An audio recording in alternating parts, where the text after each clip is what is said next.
Good afternoon. On behalf of the Center for Career Services at GW, we are delighted that you could join us for the GW in Seattle Career Insights, Getting the Scoop on Internships and Jobs event. We are honored to be joined today by Brooke from Amazon, Mohammed from Boeing, and Aaron from the Bill and Melinda Gates Foundation. We will have each of them introduce themselves in a moment, but I wanted to let you know what to expect from today's session. We will be recording today's event. We recommend that all attendees use headphones for best sound quality. Our panelists will highlight what it's like to work in Seattle and discuss specific advice for seeking career opportunities in the area. All attendees are intentionally muted, but if you have questions, feel free to add them to the Q&A box, and we will make sure to address them towards the end of the presentation. So at this point, we will have each of our panelists introduce themselves, specifically stating where you work, what your role is, and then when you graduated from GW and what you studied. Aaron, do you want to start? Sure. Hi, everyone. It's really nice to be with you, especially in this crazy election week. It feels kind of like a nice warm blanket to be surrounded by DC folks in the GW family. So I work at the Bill and Melinda Gates Foundation. I'm a senior program officer, which means essentially I'm a grant maker at the Gates Foundation on our policy and advocacy team focused on our gender equality portfolio. I've been at the foundation for about 5 years. I've been in our Seattle headquarters for about 3.5 years. And before that, I was working in the nonprofit space in DC for many years. I graduated from the Elliott School in 2008 and studied international affairs. Great, thank you. Mohammed, do you want to go? Yes, sure. Yeah, my name is Mohammed Al-Tahir. I am an engineer at the Boeing company, and I actually went to Seattle last year. Right now I'm in New Orleans, but my mind is still in Seattle. Would like to go back to Seattle in the near future. But I graduated from GW from Columbian last year as well. And I did my master's there. So I was a grad student. I did my master's in applied economics. My bachelor's was in Delaware, University of Delaware, and I did chemical engineering there. And yeah, now I'm in New Orleans. It's very nice city. Highly recommend it to everybody. Thanks, if you haven't been. Yeah. Great. And Brooke. Hi, everyone. My name is Brooke Cranberg. I am currently manager of vendor management for Amazon Canada's computer business. When you think about products you buy off of Amazon, say like shipped and sold by Amazon from top tier brands like HP, Dell, I help manage those businesses for our Canadian customers. I joined Amazon a little under 4.5 years ago as part of a retail undergraduate program and have grown my career on the Canada side over the past several years. And I now lead a team of including people who kind of came in through the same program this past summer. I graduated from GW in 2016. In the Elliott School, I was studying Latin American affairs, so not totally related to retail, but definitely love my time in DC. Still have some of that near and dear to heart, but love the pace and speed of the tech world here in Seattle.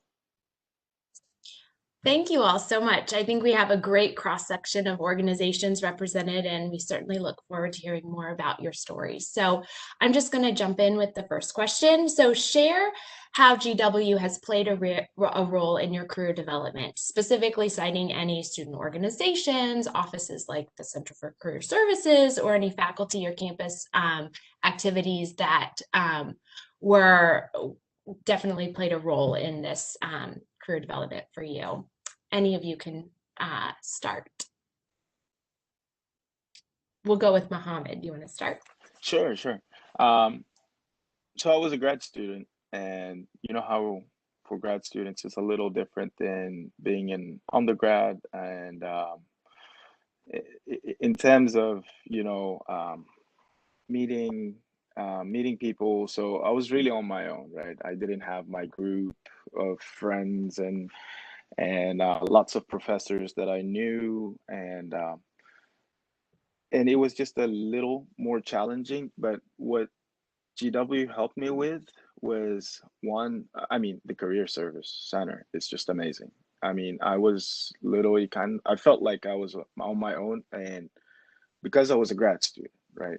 I had a different experience being an undergrad student at University of Delaware, but the Career Service Center, Stacy and Steve and I mean everybody there. They really, I was there all the time. I was in close contact with them, and I did have some mentors as well that kind of worked out for me. And I'm very big into mentorship. I try every place I go, and this is what I'm gonna be talking about, right? Because this is where this is why I am here, because of the mentors I have, the role models, rather, right? And but yeah, it Perfect. the Career Service Center and definitely the career fair that helped Good. a lot. Thanks, Mohammed. Brooke, do you want to share a little bit more about your career development at GW? Yeah, sure thing. I would say there are kind of a couple things that came to head. I was studying Latin American affairs. I thought I wanted to go into immigration policy and had worked through either like professors I knew or some of the career services to identify internship opportunities. And honestly, I was just getting really frustrated. I didn't want to do research at a desk 8 hours a day. I didn't want to go do advocacy work. Because I wasn't going to be able to like financially support myself in a way that I wanted to. And I was actually working for the federal government at the time and just didn't see the opportunities for advancement that I was looking for. And so kind of made a big pivot. And through both my work, like I was the career and personal development chair for the sorority that I was in with Chi Omega, and so had done some work and was on the colonial cabinet. So I'd done some work in being connected with the Center for Career Services and gotten to know a couple of the different advisors, one who had helped me more on like the international affairs side, and then got introduced to colleagues who were more on the business side and ended up taking the senior seminar for just like job preparation. It's like a fall 1 credit or so course.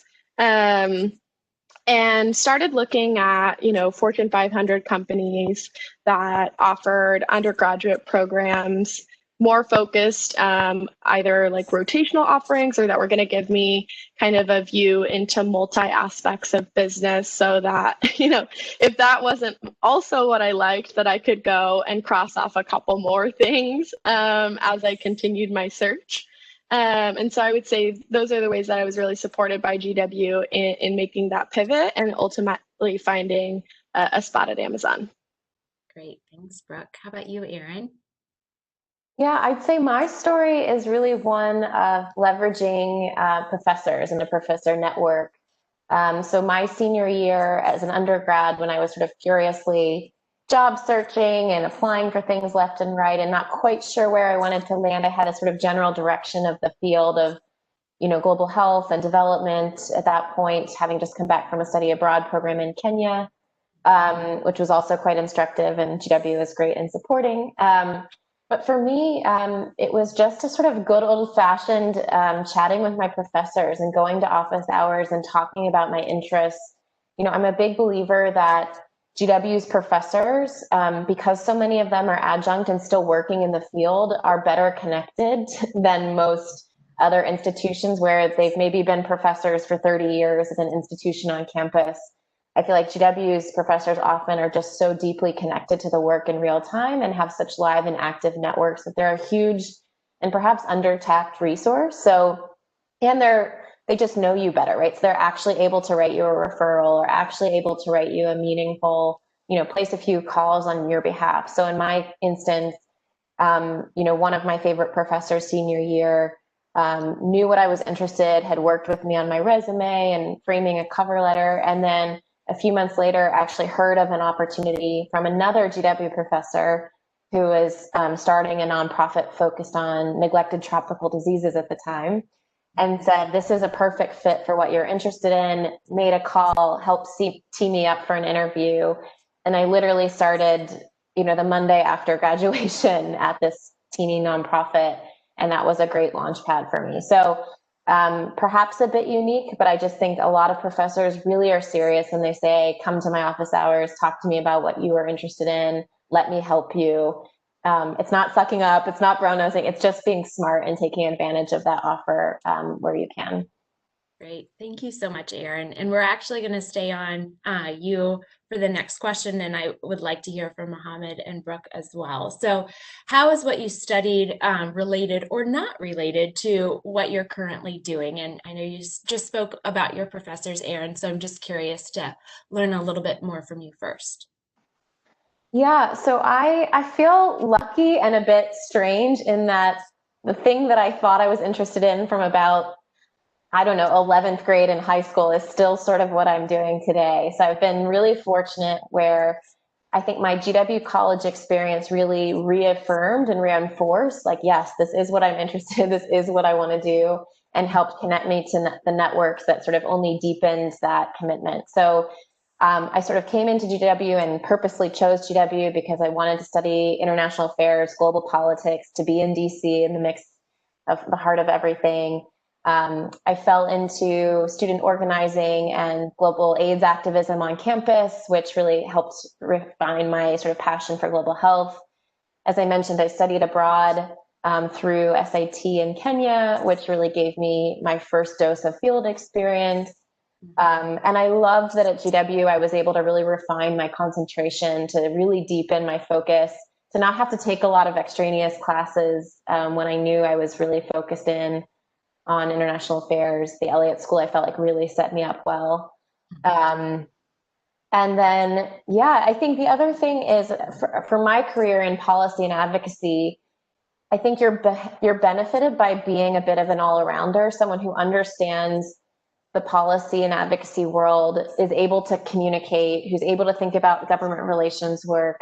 It doesn't serve people who are super niche all that well. I think it serves people who can understand the ways in which policy has impacts on everything that we do. So for me, being grounded in DC and being grounded in a sort of policy background has been so helpful for me as I think about navigating global health, campaigns, politics, and now philanthropy, thinking strategically about how we leverage our resources with other governments around the world, has been a skill set that has carried me through. So haven't had a lot of derivation, have really stayed on a fairly straight line path as I've bounced between jobs.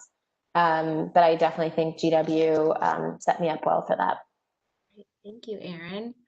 Mohammed, how about you? How, in terms of what you studied, how is that related or not to what you are currently doing with Boeing? Oh, I never thought in my dreams that I would want to get into, or I would get into aerospace, making planes and rockets.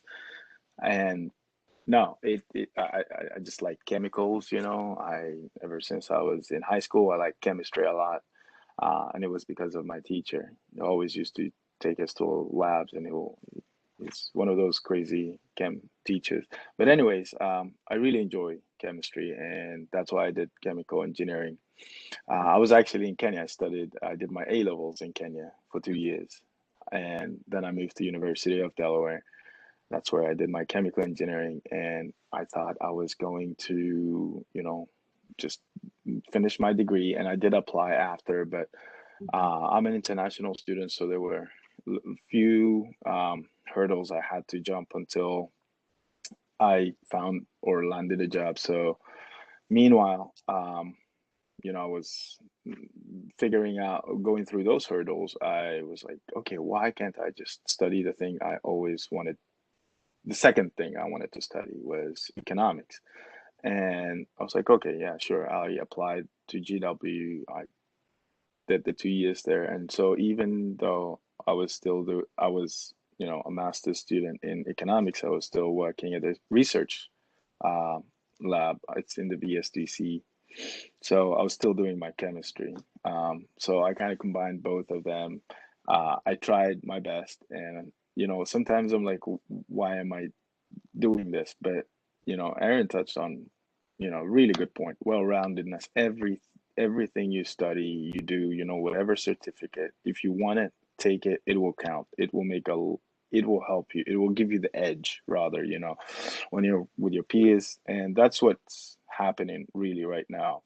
You know, classic engineers, we over engineer stuff, right? And like we don't have that business mentality, or you know, the cost. No, cost does matter, and that's what my econ side comes like. Oh, okay, maybe not this. Maybe just take it a little simpler. Sometimes, you know, in simplicity, you find a lot of innovations, right? And that's how I could put the spotlight on me, you know, being the, you know, new guy around. And so it's really the multidisciplinary approach, and the well-roundedness, as Aaron said, that just, if you like something, you like coding, take a class. It will count. Trust the process, you know. But yeah. Thank you very much. Mm-hmm. Very good. And how about for you, Brooke? I mean, I think I kind of already highlighted, in terms of curriculum, what I was doing wasn't exactly related. You know, very international affairs, policy oriented, you know, and I think I've come to realize that I didn't need that in my workday to kind of satisfy that craving. Like, I still have that civic duty bug in me that gets reflected in different things that I do. That said, I would still say my college experience was extremely instrumental in helping me land a job. I ran GW Dance Marathon in its starting years and was executive director there for our external affairs side. So I worked on dancer recruitment. I worked on, you know, thinking about how we got individuals to fundraise. So lots of relationship management, organizing event, leading teams, some of those interpersonal skills that really translate wherever you go. And so I would say the more leadership roles that you can take within organizations in college, whether or not it's related to something you want to do, whether it's in your sorority or you want to write for a newspaper because that's something that you think is cool. Like, there are skills that are going to transfer to really any career that you want to take, even if you decide to kind of divert from the curriculum path that you kind of initially went towards. And so that, you know, while I have that maybe more non-traditional path for degree matchup to career sets, I would say there's still a ton that I gained through the extracurricular programs that I was involved with at GW. Thank you so much. Great advice from each of you. So let's talk about Seattle. So can you all talk a little bit more about how you secured employment in the Seattle area and what your path was like?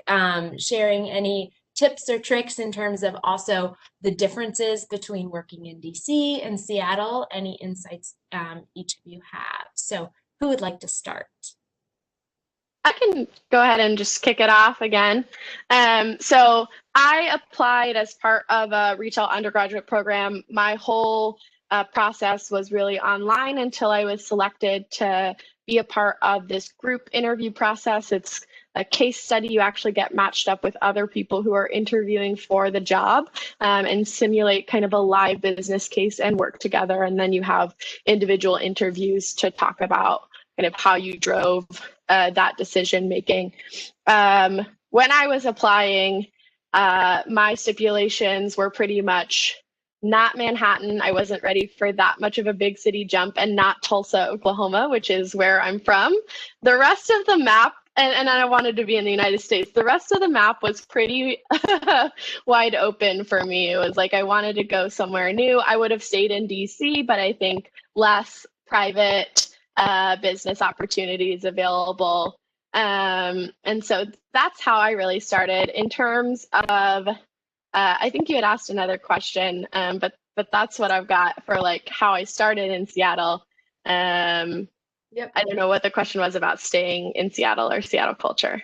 Seattle versus DC. Anything that stood out in terms of culture, especially in terms of professional work culture?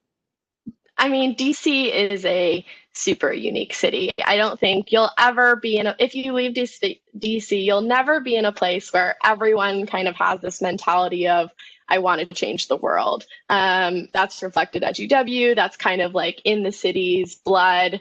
And the West Coast is definitely more chill. It's more laid back. Some people love that, you know, and there's definitely just more of a focus on like disconnecting off of work, getting outside and getting to be with nature for sure is kind of a huge component of the life here. And so people definitely prioritize things that don't have to do with work out here. Even if you are working for some of the big tech companies, it's still not the work pace or schedule that you see out east. Great. Thank you, Brooke. Mohammed, do you want to go? Yeah. I just want to echo Brooke on the outdoors part, and the difference I think between Seattle and DC. You know, in DC, you're so focused on your work all the time, around the clock, right? But in Seattle, you know what I got in just this 1 year I've been there, people do appreciate nature. I mean, Seattle is beautiful. You have all kinds of terrains around. You know, you drive 2 hours out east, you're in the slopes. You know, 1 hour or 1.5 hour north, and you're in Vancouver. 2 hours down, you're in I mean, it's beautiful, and you have the ocean, right? So I think, and it's super laid back. That's very different from DC. I liked it a lot. Um, when I was in DC, I literally felt like I was a robot, but I went out to the Pacific Northwest, and it I want to go there back so bad. Right now, as I said, I'm in New Orleans. But as uh, to the question, I think you asked how I How did got you the make it job. to, yep. Seattle, it all started with the career service, center. I signed up to that DL list, and I always used to get stuff, emails, and uh, all the career fairs I've been to, and not even just the career fairs at GW. There Mhm. were career fairs around in the city, and so I got one email about, I think it was the BEA conference, Mhm. and they always hold it in the Marriott, Washington, yeah, Marriott in off Connecticut.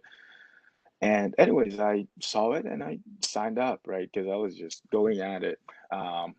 And I went, and I actually went to meet, because I knew that Intel was going to show up. So I knew one person, they had a list of who's going to come. I did my research, saw them, in other words, stalked them, Mhm. and went, and I literally had two resumes, and two resumes. So I did give one to Intel because I did talk to them, and another, um, I don't remember. I think it was Northrop Grumman. And at that time, like you just feel like, okay, I'm not. That's what I felt, at least. Like I'm not getting anything, right? Like, but you still have to go at it.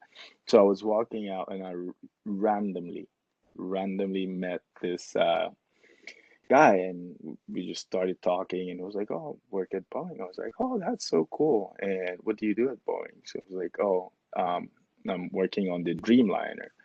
So he's a manager, that he happened to be a manager, but I didn't know yet. Mhm. But anyways, we just hit it off. He did his PhD. He was working at DuPont.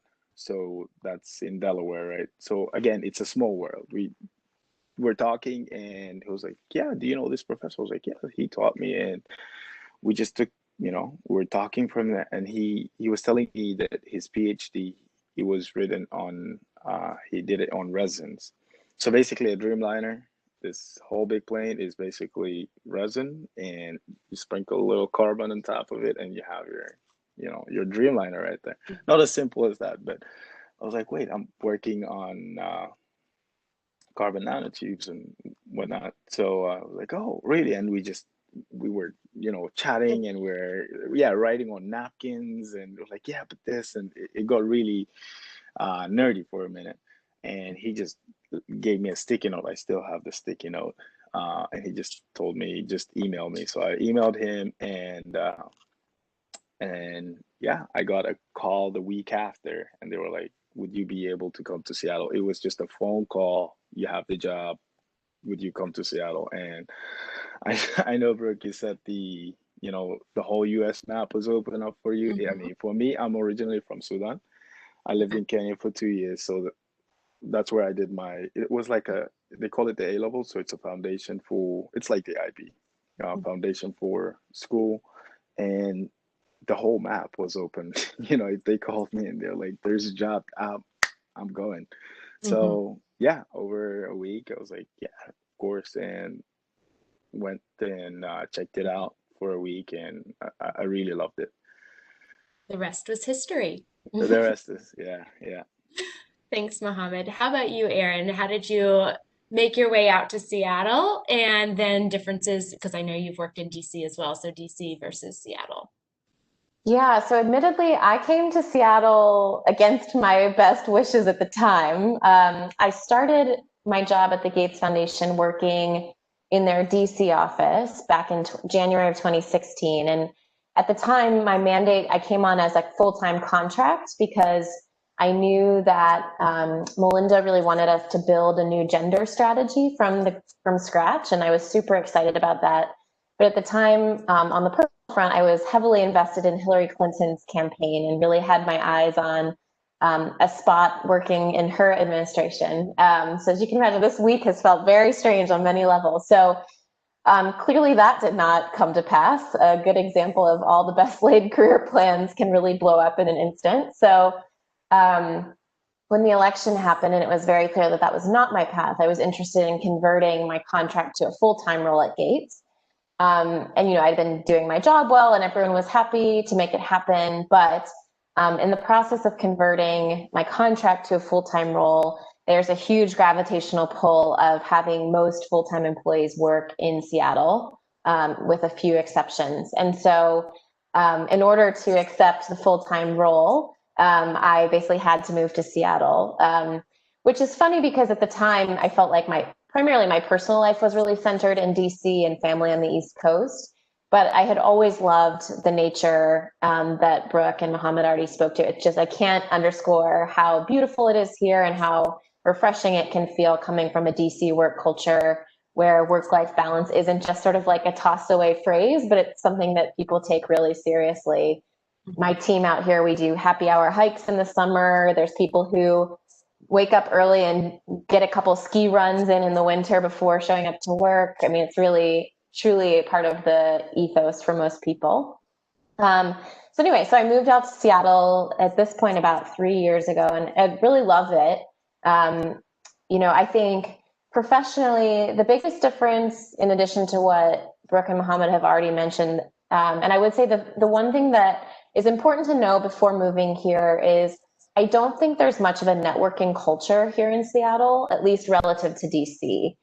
And that's not just like the sort of hokier networking formal events, but there's just there's not really a happy hour culture out here. So there's not the sort of informal post-work mingling that a lot of DC professionals do that often sort of opens doors for like more casual meet and greets or opportunities.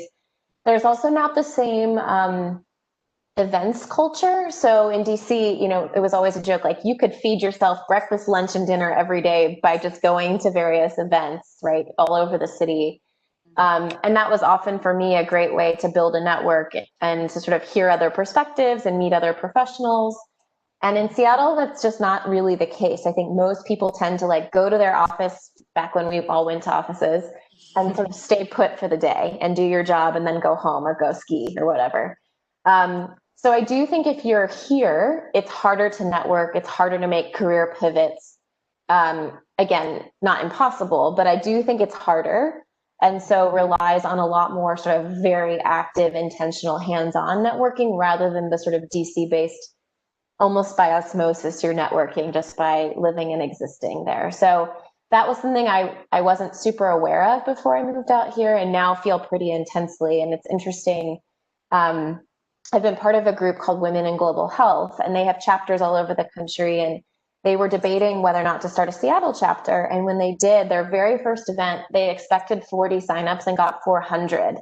And they couldn't believe it. And I said, to me as a DC person, I can absolutely believe it, because I think there's such a hunger for that sort of informal networking that doesn't happen as much here. So all to say, I think good to be eyes wide open about that piece of the work culture out here, particularly if you're moving here without a job, if you're just looking to search while you're here. Mm-hmm. Thank you, Erin. +1 for sure. I definitely agree. Like there's 6 networking events within a square block in DC every day. There's like 2 young professionals networking groups, and other than that, it's like that are non-career specific. So I definitely echo what Erin says. Within your companies, because there are a lot of large ones, I think there is good internal networking. But definitely, I think that's a super good call out for Seattle. So this segues perfectly into our last question before we go to student questions. So for students that are thinking about moving to the Seattle area for either a job or internship, what advice do you have in regards to networking? Are there local job boards, temp agencies, other ways that students could get potentially connected to find opportunities in the Seattle area? What advice do you all have? Yeah, I can go ahead. First thing, you get in, find a mentor, talk to people, find a mentor, see what path you want to get into, and just look up the person, and see if they are a good fit. And even if they're not a good fit, that's fine. But mentorship, I mean, for me, mentorship, one, you get knowledge about, it gives you a historical context because they've been there before you, right? And second thing is it improves your speaking skills. That was for me personally.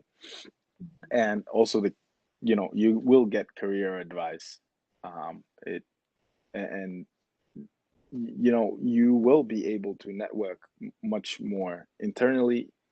That's how I got my second job, is by just going, scheduling lunch breaks or coffee breaks and just getting to know their business department.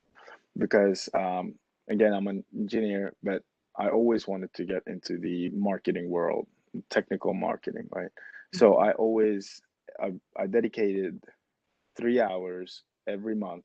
So bi-weekly, every Friday, I'll go and find someone to meet in that department and just get them to talk about what they do, kind of like an informational interview.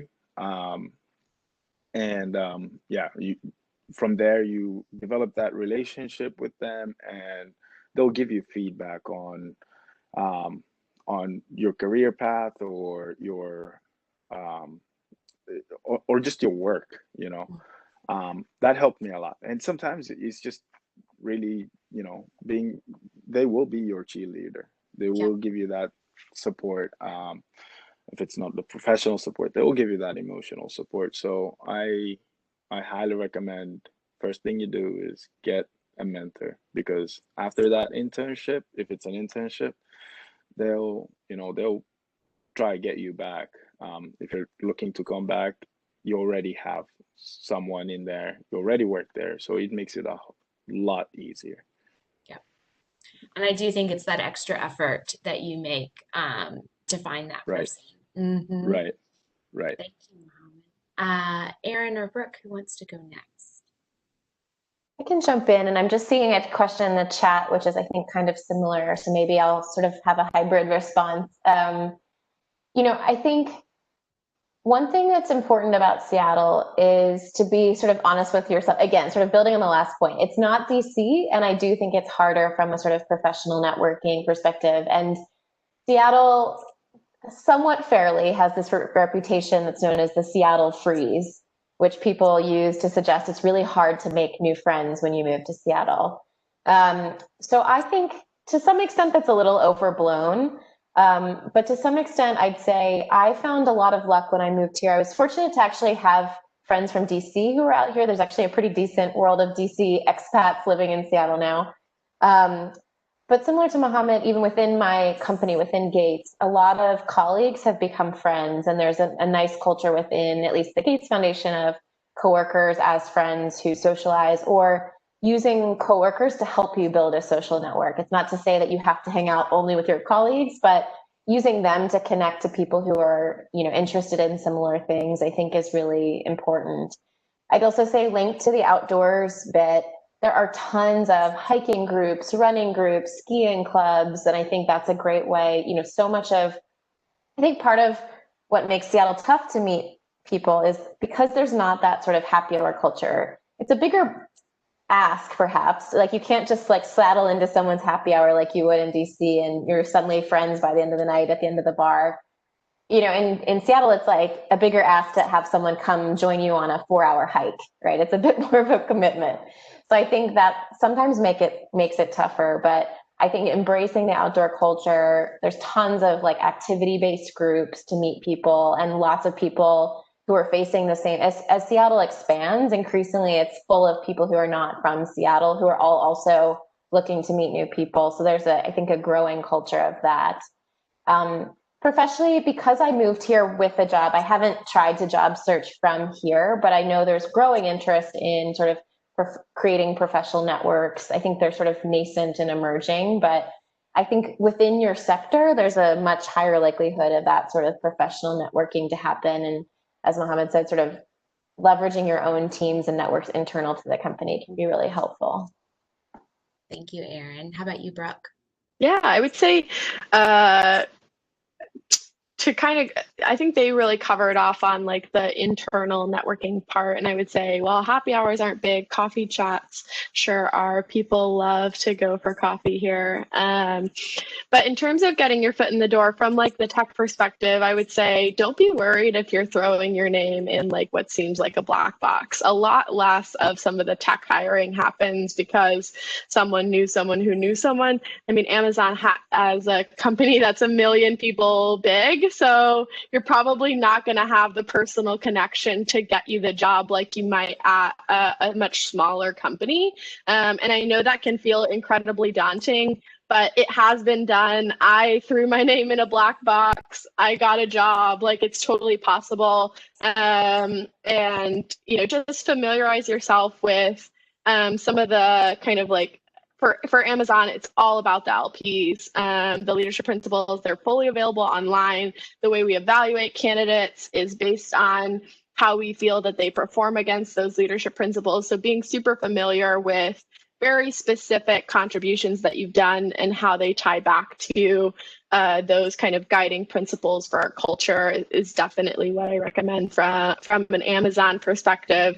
Mm-hmm. And then secondly, I am not a super outdoorsy gal. I'll go every quarter, I'll get my Instagram pic, and it's beautiful, but know that there is a lot here. Seattle has a great food scene. They have an amazing wine scene. You can drive a couple hours and you're on the vineyards and tasting wine. So, and it's way better than, no offense, any of that DC or Virginia crap. So there's a lot to do here if outdoors isn't speaking to you.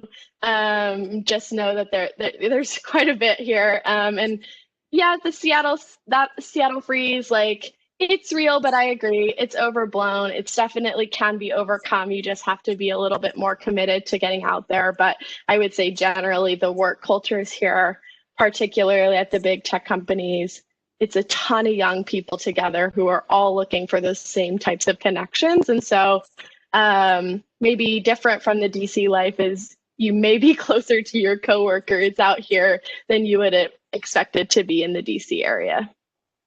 Thanks, Brooke.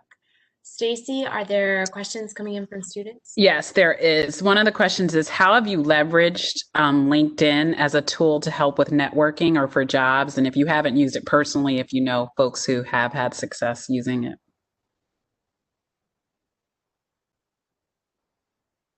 I can jump in here to say I can talk a little bit about being sort of on the receiving end of LinkedIn requests. I can't say I've used it personally in my search as much, but I remember a few years ago, I feel like, I'm curious from your perspective, Stacey and Kelly, like, are you recommending this? Because I feel like there's been a growth in people cold reaching out to me on LinkedIn over the years. And at first I found it really jarring and weird, if I'm being honest, but now it feels very normal and like a regular part of the rhythm.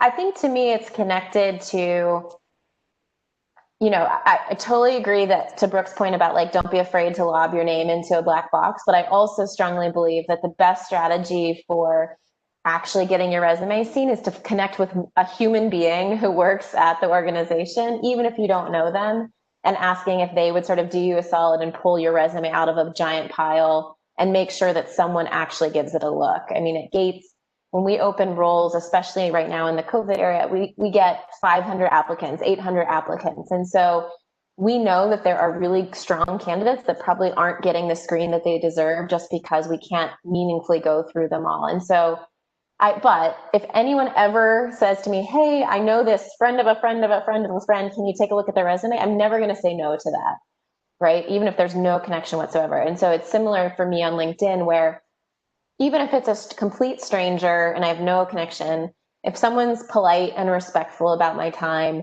and sort of shares their interest and asks, you know, especially if it's specific to like, oh, I saw this role posted. Do you know anything more about the role, or could you connect me to someone? I'm always happy to help with that, you know, as a way of sort of giving back to the community. And I've seen that be much more effective than people just sort of blind applying to things. So even though it can probably feel a bit jarring, I'd say on LinkedIn, the more specific you can be, ideally, if there's a specific job or a specific JD that you've seen, that's really helpful. I think I'm always happy to get a coffee, but I feel like I can be a lot more helpful in that coffee chat if there's really specific questions about where I can be helpful rather than just tell me your life story. How did you get where you are? You know, that comes up a lot and is fine, but I often find like, if someone's clear about what they're looking for and how I can help, that helps me be most helpful. Thank you, Erin. We have another question. Oh, is somebody going to say? No, I was just going to plus one on the specific questions. Like sometimes I'll get reach outs. I'm super happy to talk about Amazon, but it's a giant company. So the more specific you can be about what culture questions you have, what sector you're interested in, the better I can advise, whether I'm somebody who can help you or not. Always happy to take a look. You know, I'm happy to be a helping hand. But yeah, I agree. I always respond like, here's my email, send me specific questions. If it's still unclear from there, I'm happy to set up a chat. And that's been pretty successful for me. Yeah, Thank you. Go ahead, Margaret. Yeah, going off what Erin was saying, it will be nice if you will, you know, pair something and something specific and ask, you know, the person you're reaching out to, but also, you know, being what works for me is being not reactive to those positions that get posted, but, you know, having a more of a proactive approach. So I'm following the company or I'm following that person and I'm just reaching out to them even before and establishing that relationship before. So if something comes up, then even though I did my research, you know, of the company and, you know, had a quick glance of their page, I ask him, you know, I ask him later when something comes like, hey, then it's all, I think for me, it works all the time for me. I have a proactive approach when it comes to LinkedIn. Thank you. So one of the questions is, how does the cost of living in Seattle compare to DC? So rent, mortgage, food, all of the sort of expenses of living. How does that compare to DC? Is it comparable or is it significantly cheaper or more expensive? Erin, I'm going to start with you because I feel you've been out there the longest. I feel like it's roughly comparable. It's not dramatically worse or better. I actually think rent right now is a little more expensive here for like a 1-bedroom apartment or a 2-bedroom apartment than in DC, but the like food and drink maybe is a little bit less, so it kind of evens out. I think the one variable is that COVID, of course, has sort of upended everything, and it's certainly made the housing market extremely competitive. So if you're looking to buy, maybe a different variable than if you're just trying to rent. But on the whole, it's definitely not cheap. But I personally didn't feel like it was dramatically different than DC. Brooke, you're shaking your head. No, so No, I agree with her. She's exactly right. It's super comparable. Studio apartments may be a little bit more expensive because you definitely have some of the like SF crossover, though we're definitely not as expensive as the Bay. Housing market is going to be tough if you want to live in Seattle, city of Seattle. Barrier to entry is going to be probably a little bit higher than like what you can get if you want to live in somewhere like Arlington and still be pretty close to DC. And Mohammed, you're the newest there, so you have the not a lot, but yeah, I didn't feel a big difference. Now I'm in the South, so it's much cheaper. yeah. It's so, yeah, I mean, after living in Seattle and DC, yes, but yeah, Seattle and DC are, I would say, very similar. And one of the final question, and this was something that I think we touched upon earlier, but if you could just highlight crucial hard and soft skills that you developed that help you with the work you're doing today. I'd say for me, I'm a little bit biased because I'm just a soft skills kind of person. Like I deeply believe in the importance of soft skills, but I think good communication, good relationship building is fundamental everywhere. And I think particularly at a place like the Gates Foundation, where it's a super intense nerd culture, you have people who are hired because they've spent 30 years on one phenotype of mosquito for their career, like hyper academic, data driven, nerdy people.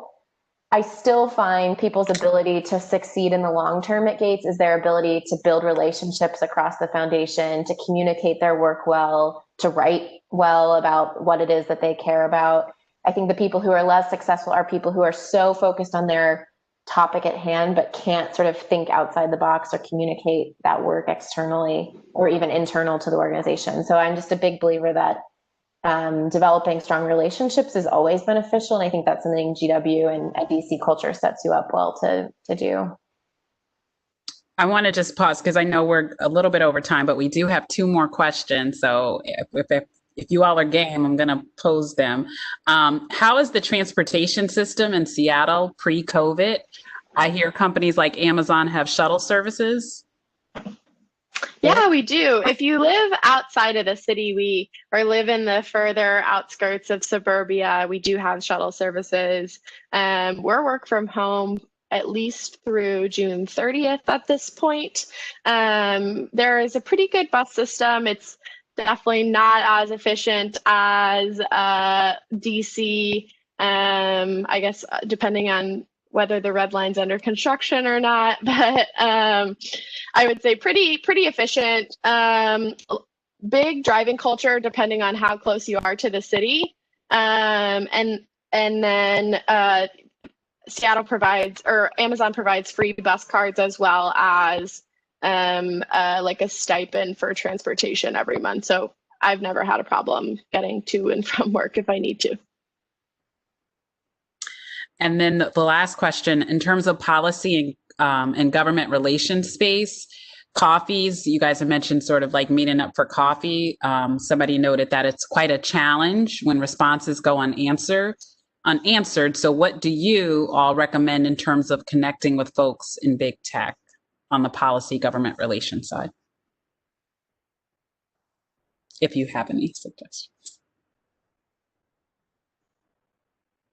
So I'm not in big tech, but I would just say more generally, this is where I think I'd come back to the point about like having a person, like a friend of a friend, a connection of a connection, someone who's willing to connect you on a level that isn't a pure cold call on LinkedIn, I think can be really helpful. And this is an area where if you're still a student right now, like networking, this is a perfect place to network with your professors, because I bet someone, you know, in your professorial ranks or within the Career Center actually has a live contact in one of those bigger tech organizations, so could sort of expand your network to actually get a contact who's willing to hear you out. It still may not be like the dream door unlock, but at least getting a foot in the door with someone who's willing to, like, because sometimes people come to me at Gates and I'm like, oh, you don't want to talk to me at all. You want to talk to someone like in Division X over there, but then I can refer them more directly and it's a more immediate connection. So don't give up. I know that probably frustrating to get non-responses, but use your personal connections and be creative there. Yeah, Amazon's big tech government relations team is actually pretty small. I would not be surprised if you don't get responses. They post one role a year that gets thousands of overqualified applicants. Like, throw your name in the black box. That's why I'm saying, like, don't be afraid to do that. Just, they don't have the bandwidth to talk to everyone who reaches out to them. It's not a small company culture, so we don't have the ability to drive those soft connections in some of those same ways that other companies do. I also just echo Erin on what she was saying earlier, right? And on when you're asking, just prepare the questions and be very specific. Like, hey, I need to talk about this. Do you know if you're the person or if you're not the person? If you're not the person, just kindly, you know, refer me to the person. And it's just so specific, then I think you'll get a lot more help. Thank you, Kelly. I'll turn it over to you to wrap it up. Great, thanks, Stacey. So thank you, Erin, Mohammed, and Brooke, for all of the wonderful advice and sharing your time with us today. We really appreciate it. To all of our students and alums who participated today, thank you for your time. We hope you found this session beneficial, and best of luck in your career endeavors in the future. In general, in addition to LinkedIn, we do like to make a plug for GW Career Connect. We know that there are 18 alumni from the Seattle area in Career Connect, so certainly check that out as another resource for you. And again, thank you again for your time, Erin, Mohammed, and Brooke, and have a wonderful rest of your crazy day. Yeah, thanks so much. Good luck on your job searches. Bye. Bye.